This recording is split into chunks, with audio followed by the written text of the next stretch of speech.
Hey there, this is Dr. Pam Perry with Speakers Magazine, another show. We are talking with another person that's going to be featured in an upcoming issue of Speakers Magazine.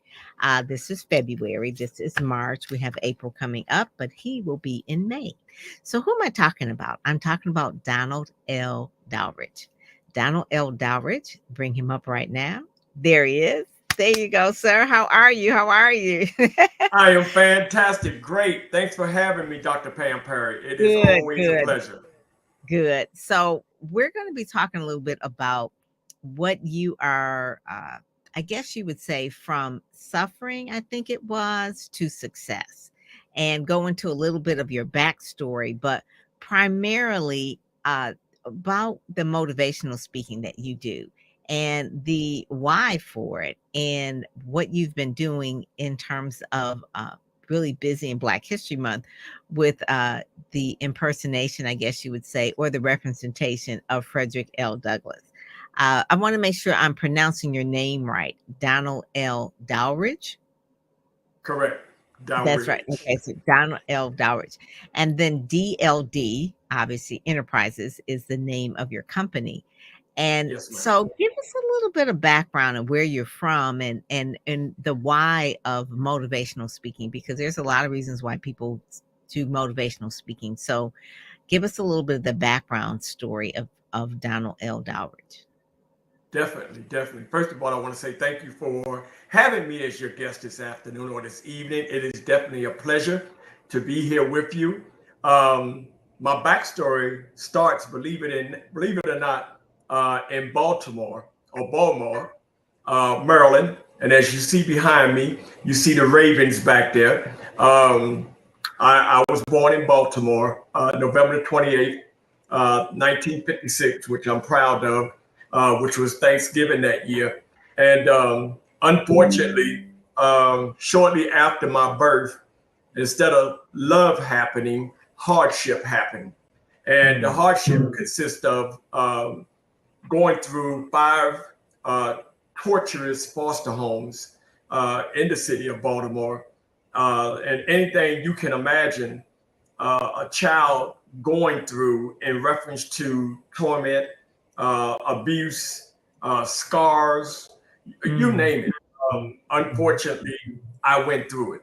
And thank God I survived it. My dad, he came and he retrieved me at the age of 12. And if I could throw this in, as we all know, yesterday was a very important day in history. And that day was unfortunate day that we lost the Reverend Dr. Martin Luther King Jr. I was in my 4th foster home at the time, and the show 50 plus years ago, not just yesterday, but the date. I know. 1968. Right. We were watching the Mod Squad, which was my favorite show because of Clarence William III, Link. And David Brinkley interrupted the show to alert us of what took place in Memphis. And believe it or not, this was my 4th foster home and one of my most torturous foster homes. When they interrupted the program, I started to cry. The family started to cry, but we cried for 2 different reasons. They cried, of course, for Dr. King. I cried because of the show, and I spoke why I cried, and that ended up being another one of those abusive situations, physical abuse situations for me. But I just want to recognize Dr. King. This is why I took that spin there. But getting back on track, my dad retrieved me from the foster home at the age of 12, took me to the South Bronx, unfortunately, from 1968 to 1974, that resulted in more torment, more pain, more agony, and almost turned into defeat of myself and of my life. And I say that because, believe it or not, upon being retrieved from the foster home, my dad, maybe about, I'll say maybe about 6 months or 7 months living with him, immediately, well, you can't see it, but immediately, I wound up getting stabbed by him 3 times. Mm. And upon our departure from each other, which I still go to the doctor today for that, he stabbed me in the back of my head 5 times, which I still go to the doctor for that. Mm. He left me here in Tampa. I wound up, and I must say, during my years in New York, I wasn't a goody two-two. I had joined the gang. I was involved in drugs. As a matter of fact, I was 13 years old in Rikers Island. From there, I went to reformatory school. You name it, I dropped out of school. You name it, I went through it. And like I said, I came to Tampa. I enrolled in the school here, Hillsborough High School. And the only reason I truly went to school was because I joined home economics that feeds you, and because of the fact that I love to play football. So I wound up getting my eat on and playing for the that year's national championship football team at Hillsborough High School. Oh, that's fantastic. Yeah, but I wound up dropping out. I dropped out, and got a job, and I went back to the streets for a little bit. But fortunately, my great grandmother, Mary Rodgers, she told me something when I was 16 years old. She wanted me to go into the military, and I straight up told her that no, I'm not going in the military. I don't want to go. It was almost like one of those Muhammad Ali situations. They ain't never done nothing to me, so I'm not going. However, upon her demise, I felt like I owed her something. So she did tell me this. She said, if you go in the military, baby, they will take care of you for the rest of your life. And this was your mother's mother, or your great grandmother? This is my great grandmother. Your grandmother's mother. Mm-hmm. My grandmother on my dad's side. Mother. Mm-hmm. And she told me, she would always tell me, she would say, baby, you're a blessed child. And excuse my French here, but she told me, she said, baby, you done been through hell, but you keep God. And when it's time for you to leave here, there won't be a church big enough for everybody to come and pay respects to you because of all the lives that you're going to touch. I didn't understand it at the time. However, I felt I owed her, so I went in the military. I did 5.5 years. I wound up, unfortunately, getting hurt, but you can keep the tissues because I'm good. I'm good. Was that Vietnam, or was it Iraq, or? No. I was too young for Vietnam, and by the time Iraq came, I was out because I went in 1978 and got out in 83, and they called that the peacetime era. Mm-hmm. When I did it. I was overseas. I went to my first field problem, if you will, maneuver, and I wound up getting injured at that maneuver.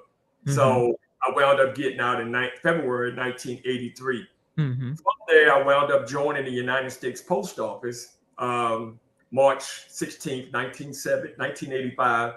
And 1989, I became the first Black manager of a department, or male manager of a department for the United States Post Office.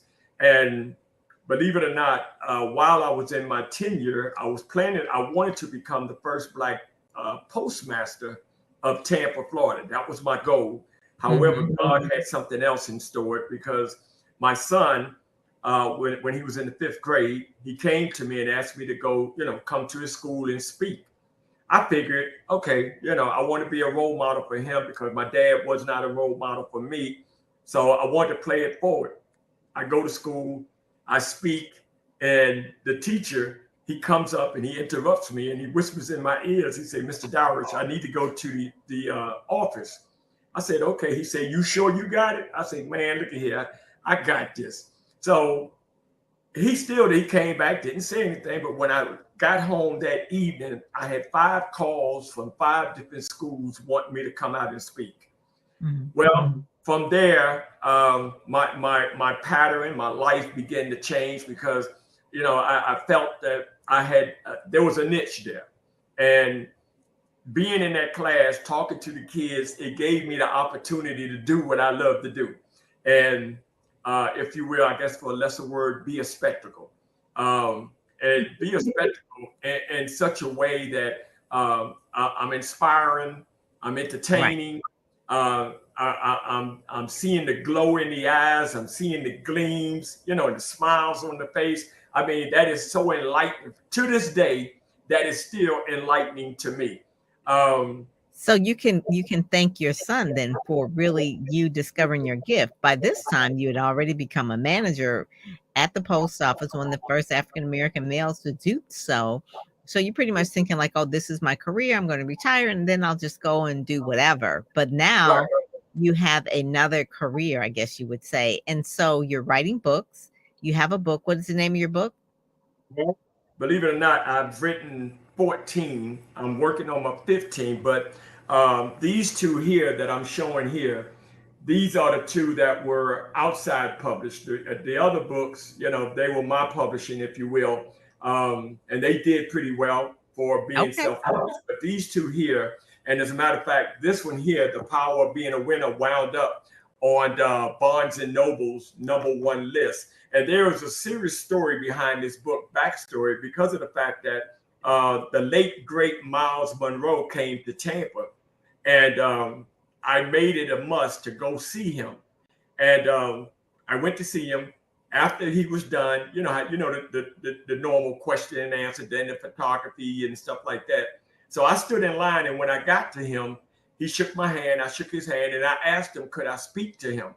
And he said, sure, but you're going to have to wait.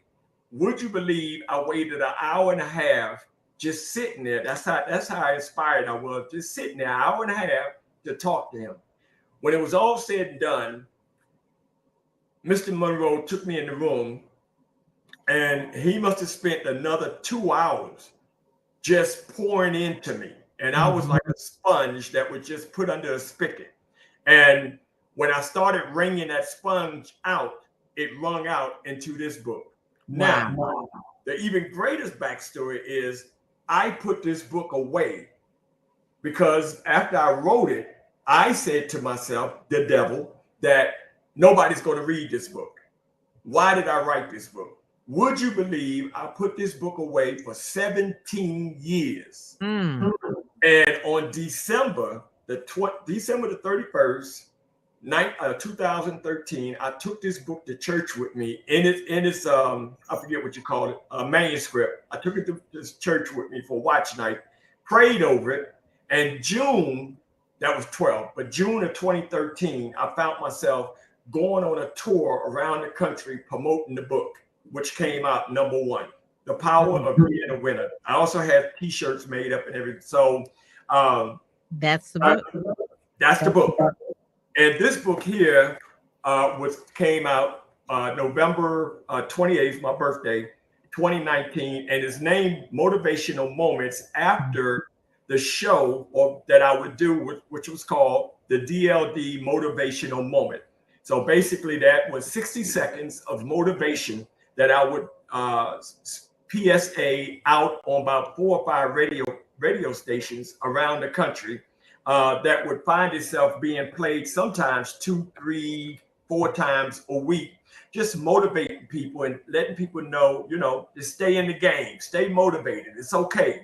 This is the thing that is really interesting. So hearing your backstory, where you started going through foster homes, being stabbed by your father, drugs, being in incarcerated, and all of those things, being hurt in the military and all of that.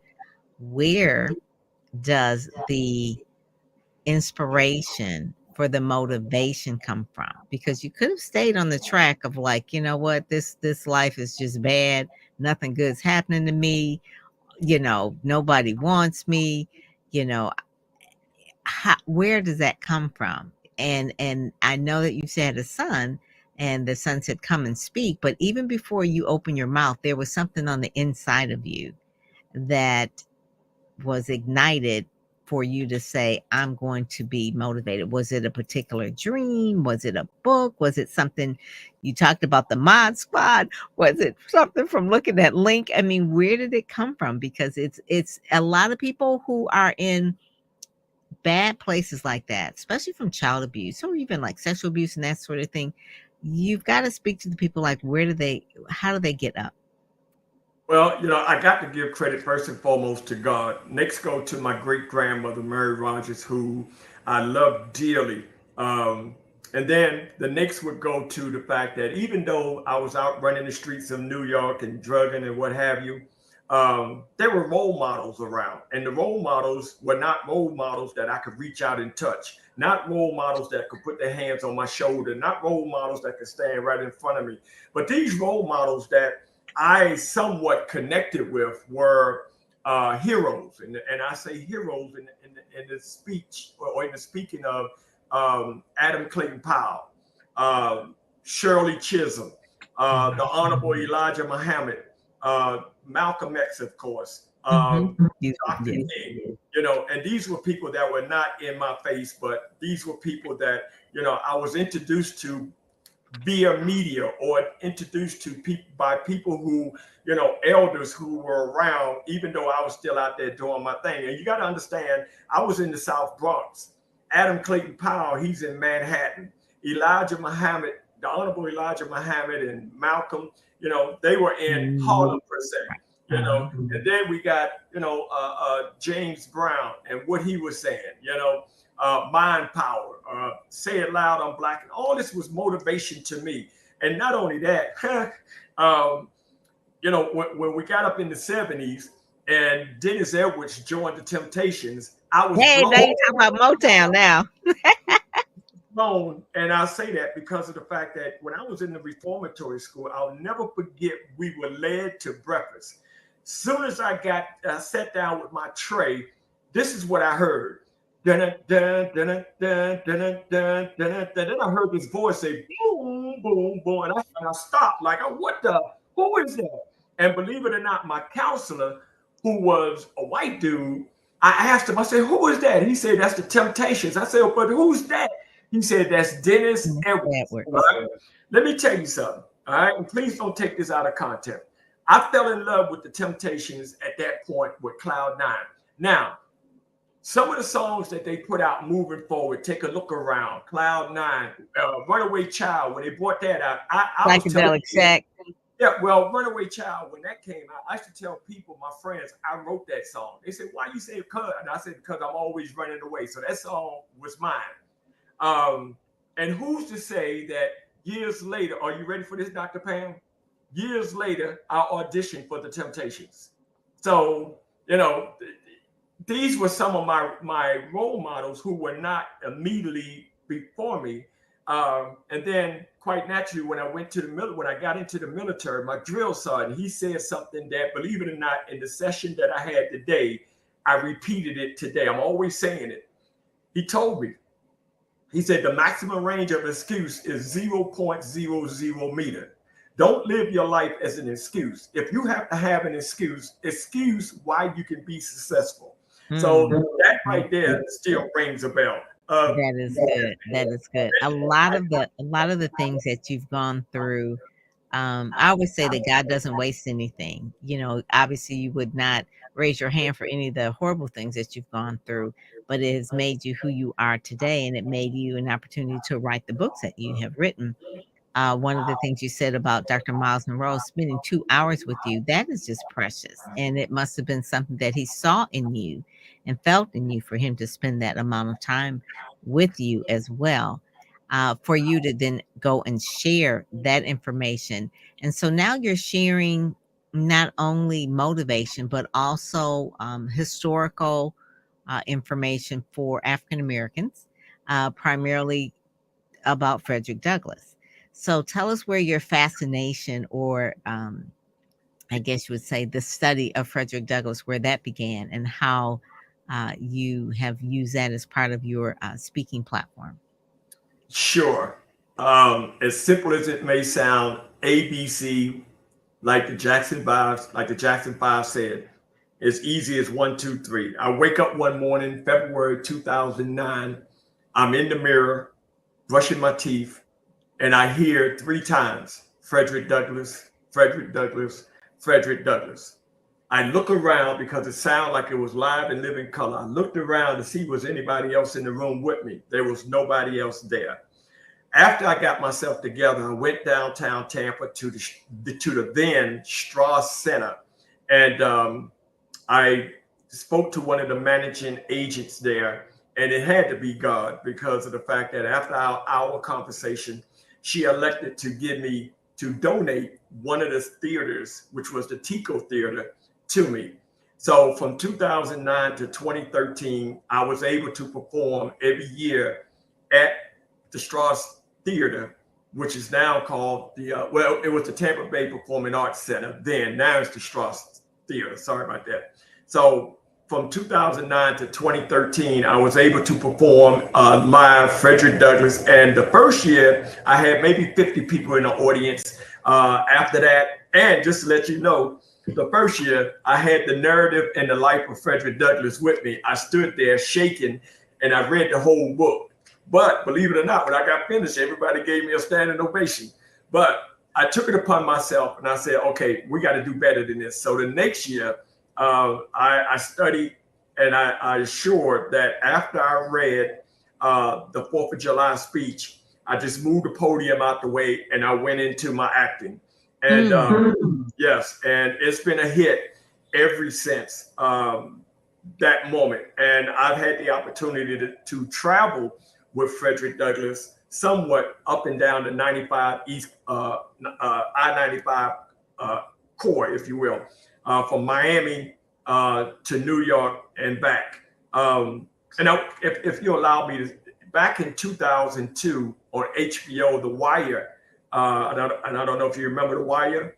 Well, I had the pleasure and the blessing to be in season 3 of The Wire, which was a blessing. And previous to that, I've been in a number of plays as far as acting. As a matter of fact, I have rehearsal coming up on the 16th for a play for Juneteenth.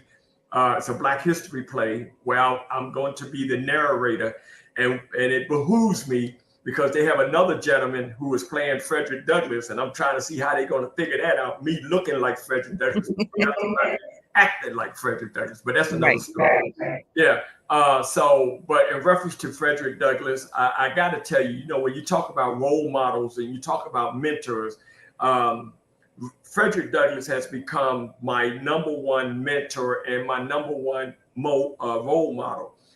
Performing as Frederick Douglass, reading his life, studying his life, there are certain aspects of his life that I have taken and installed in my life.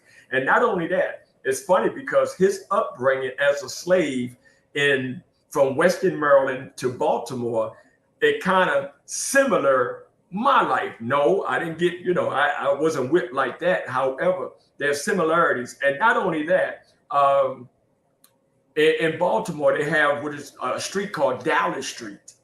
And he bought he assisted in building low-income homes on Dowridge Street in Baltimore.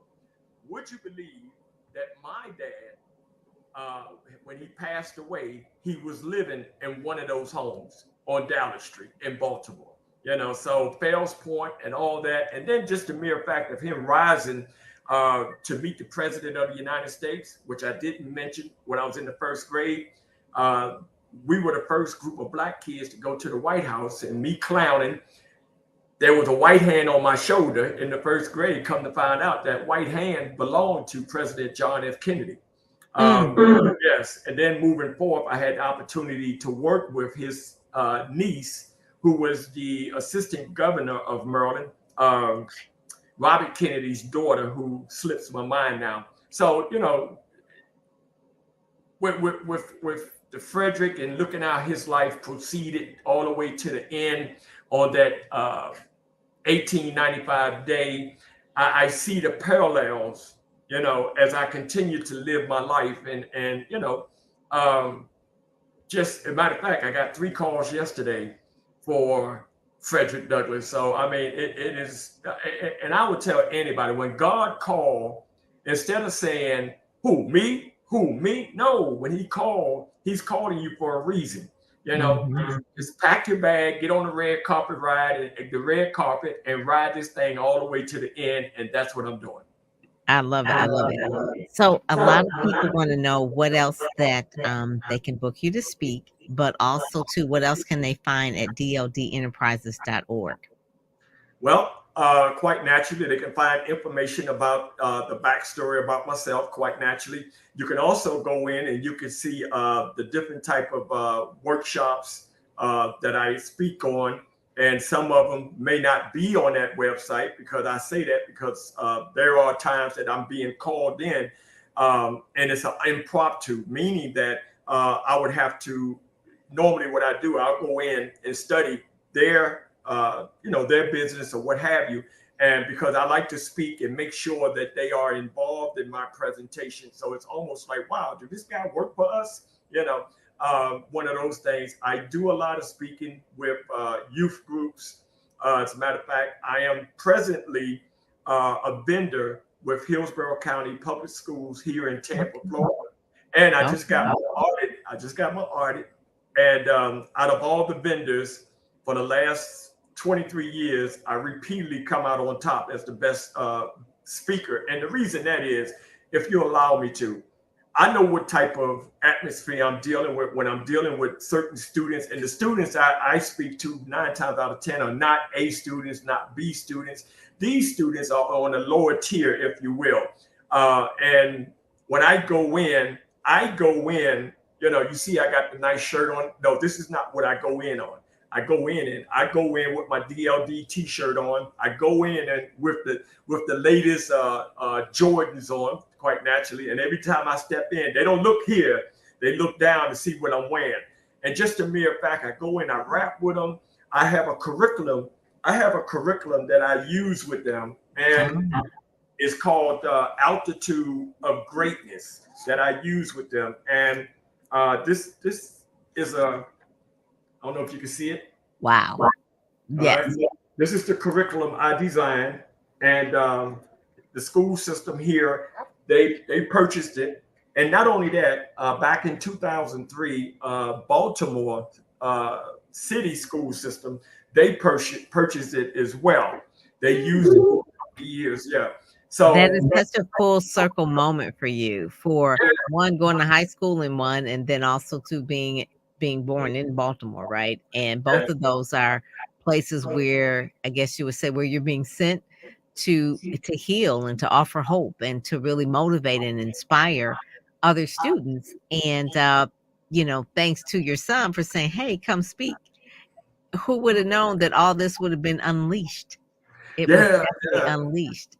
Well, I want people to really understand that no matter where they come from, it's not over for them. Your book, that they can win and really just being obedient to the call. The Frederick Douglass, who would have known that that was like really, like you said, you got 3 calls yesterday about it. And that was just something like, hey, I'm just doing me.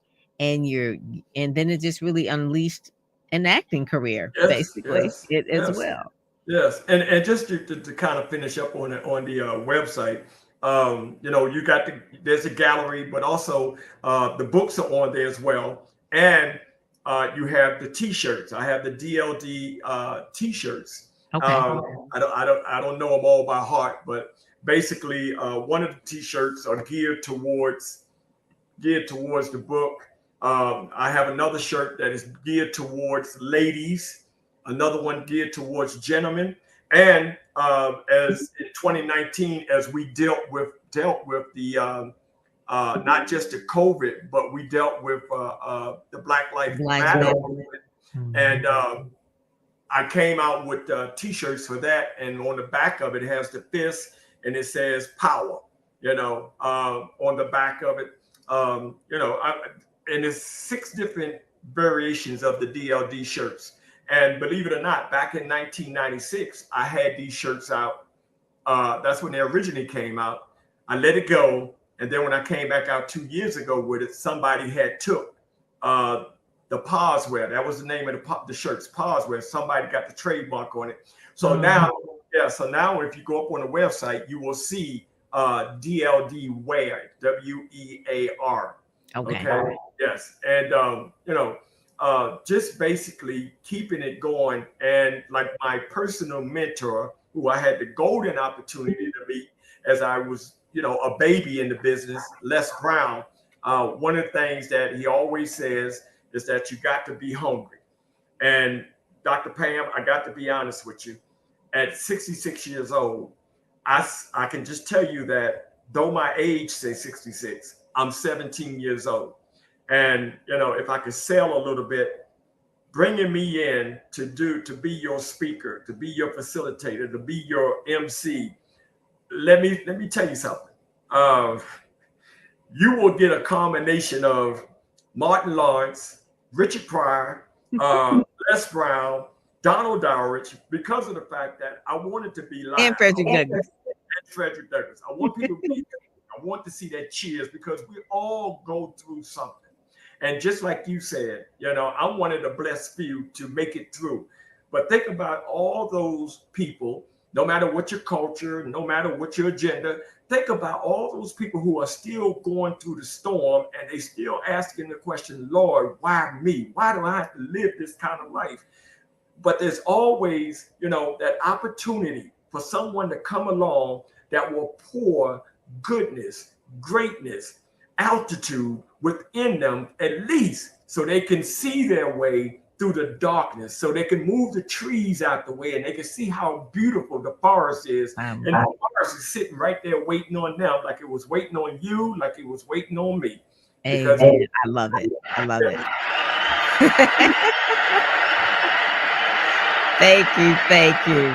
Well, that's where people will find at dldenterprises.org. Thank you so much for joining us today. We've got people that are joining us live on YouTube. They can find more about you at DLD Enterprises, and then also too in the upcoming issue of Speakers Magazine. Well, you will be there, and this video will be there as well as a replay. So thank you so much for joining us today, Donald Dowridge. It has been really a pleasure and a blessing for all the things that you're doing. It's really, really amazing. So thank you so much for joining us today. God bless. Thank you for having me. God bless you. And again, happy anniversary. Thank you. So one of the things he's saying that our anniversary was in March, earlier this year. So we were celebrating almost 30 years. It was actually 28.